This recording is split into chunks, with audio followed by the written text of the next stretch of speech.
Bonjour et bienvenue. Aujourd'hui, on va décortiquer ensemble un module de coaching vraiment puissant qui nous vient de la République démocratique du Congo. C'est une approche qui a été pensée pour littéralement transformer les micro-entreprises des femmes. Allez, c'est parti, on plonge au cœur du sujet.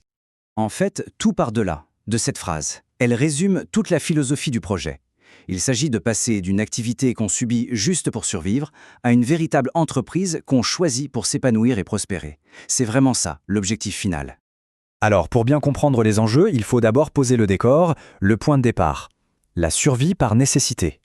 Il faut bien avoir en tête que pour énormément de femmes en RDC, se lancer dans l'entrepreneuriat, ce n'est pas vraiment un choix, c'est une obligation. Et le truc, c'est que savoir faire quelque chose, être une bonne couturière par exemple, eh bien ça ne suffit pas pour réussir.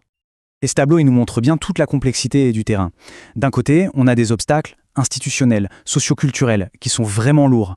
Mais de l'autre, et c'est ça qui est incroyable, il y a une force qui vient de la communauté. Notamment grâce à des systèmes comme les tontines. Vous savez, ces réseaux d'épargne informels qui sont une vraie bouée de sauvetage pour beaucoup. Et donc voilà, on met le doigt sur le problème central. On peut être une artisane ou une cuisinière absolument exceptionnelle, mais si on n'a pas les outils de leadership, de gestion, eh bien cette compétence, elle reste coincée au stade de la survie. Il manque un pont en fait pour passer à une entreprise qui tient la route sur le long terme. Et c'est là qu'on arrive au tournant. Deuxième partie, le catalyseur. C'est ici que tout bascule, qu'on change radicalement d'approche. Pour construire ce fameux pont, l'idée n'est pas d'aider au sens classique du terme, mais d'agir comme un catalyseur, pour libérer le potentiel qui est déjà là. Et cette comparaison, elle est super parlante. D'un côté, on a le modèle classique du sauveur.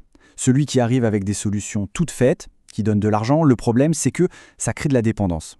Et de l'autre, le partenaire catalyseur. Lui, son approche est totalement différente. Il ne fait pas à la place d'eux, il donne les moyens de faire par soi-même. Le but, ce n'est pas de résoudre le problème d'aujourd'hui, mais de construire la capacité à résoudre tous les problèmes de demain. Et voilà le terme clé, celui qu'il faut retenir, le coach catalyseur. Son rôle, ce n'est pas de donner les réponses, c'est de poser les bonnes questions. C'est un guide en quelque sorte qui va aider l'entrepreneur à trouver elle-même ses propres solutions. L'objectif, c'est de forger une autonomie qui va durer. Maintenant qu'on a posé ça, on entre dans le vif du sujet. La troisième partie est peut-être la plus importante, la bataille intérieure. Parce qu'avant même de parler de business plan ou de compta, tout se joue dans la tête. Le premier changement, le plus crucial, c'est celui de l'état d'esprit. Ce tableau, il est fondamental. D'un côté, la mentalité de survie, qu'on pourrait aussi appeler fixe. Elle emprisonne.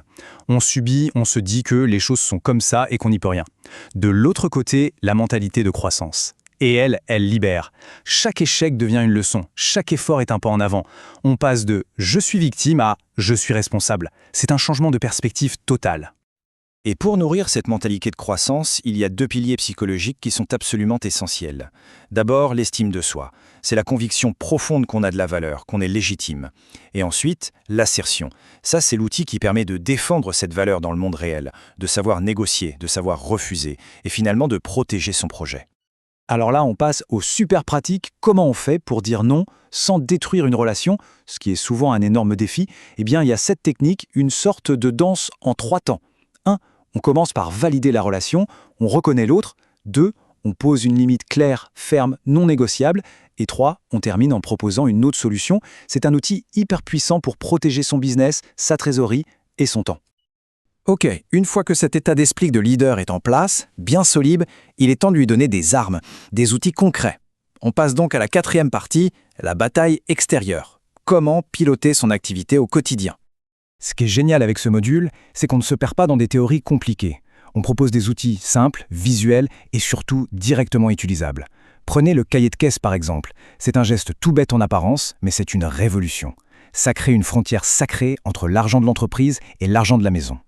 Et pour être sûr que tous ces outils soient bien compris, bien assimilés, il y a une méthode pédagogique bien précise derrière, la méthode TIPAR. Elle assure un cycle complet, on part de la théorie, on trouve l'inspiration, on apprend la procédure, on applique tout de suite et on récapitule. Comme ça, le savoir n'est pas juste entendu, il est transformé en une vraie compétence prête à l'emploi.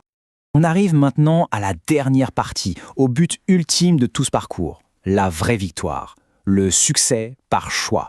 Ici, l'idée n'est pas seulement de gagner plus d'argent, c'est de redéfinir complètement ce que réussir veut dire. Parce que l'autonomisation, la vraie, celle qui est durable, elle doit reposer sur ces 3 dimensions. Le pouvoir économique, c'est-à-dire le contrôle de ses ressources, c'est la base, mais s'il n'y a pas aussi un pouvoir social, la capacité à avoir son mot à dire, et un pouvoir psychologique, la confiance en soi, eh bien ça reste fragile. En fait, les trois se nourrissent l'un l'autre. Et là, regardez, cette comparaison est juste hyper puissante. Au lieu de se focaliser uniquement sur l'augmentation du chiffre d'affaires, on va plutôt regarder le contrôle réel sur cet argent. Au lieu de compter le nombre d'employés, on va mesurer le temps qui a été libéré pour sa famille ou pour se former. On change complètement de perspective. Le but final, ce n'est pas juste d'avoir une plus grosse entreprise, c'est d'avoir une vie avec plus de liberté, plus de contrôle et plus de choix. Et voilà, la boucle est bouclée. C'est ça la transformation finale. Une femme qui réussit selon ce modèle ne fait pas que répondre à ses propres besoins. Elle devient un moteur de changement pour toute sa famille, pour sa communauté. Elle devient un modèle qui inspire les autres. On termine avec cette question, une question qui reste en suspens et qui fait réfléchir. Et si, au final, le meilleur indicateur de la réussite, ce n'était pas les chiffres sur un compte en banque, mais tout simplement la liberté de choisir sa propre vie? C'est une idée qui remet pas mal de choses en perspective.